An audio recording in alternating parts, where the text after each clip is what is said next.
এইভাবে করে চুলটা শুকালে কি হয় আমি একটু ঠান্ডাটা দিয়ে দেখাচ্ছি। এভাবে করে যদি চুলটা শুকায় তাহলে হেয়ার স্পাদের কোনো লাভ হলে চুলটা কিন্তু ছড়াই গেল। হ্যাঁ, এইভাবে করে চুলটা শুকালে চুলটা ছড়াই গেল, মানে এটা হলো ড্রায়ারের সিস্টেম।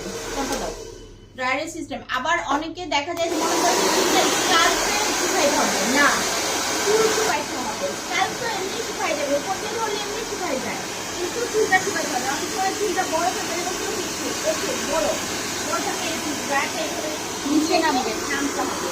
কিন্তু কখনোই ড্রায়ারটা এই যে 90 ডিগ্রি অ্যাঙ্গেল থাকতে হবে। অ্যাঙ্গেলটা কিন্তু সবসময় 90 ডিগ্রি অ্যাঙ্গেল। ড্রায়ারটা কখনো এরকম কোথাও কাটা যাবে না। এরকম থাকলে কিন্তু তারপর অনেক সময় দেখা যায় যে পুরো মানে গরম হয়ে যায়, অনেক সময় কিছু সংখ্যা যায় না, গরম হয়ে যায়।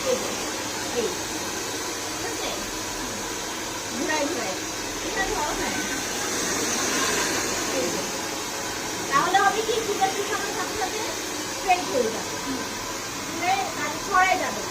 আর ওই যেভাবে দেখে না ওইভাবে যদি হয় তাহলে কিন্তু আবার জল রেখে যাবে, তাহলে পা করে কোনো লাভ হবে না। শুকানোর মধ্যে কিন্তু অনেক কিছু, যেমন তোমরা যখন শুকাই দেখবা, যে কোনো চুল যখন শুকায় তখন দেখবা যে ওদের ব্লো ডাই করা লাগে না, এমনি চুলটা সোজা হয়ে যায়, কারণ ওদের টেকনিকটা আছে।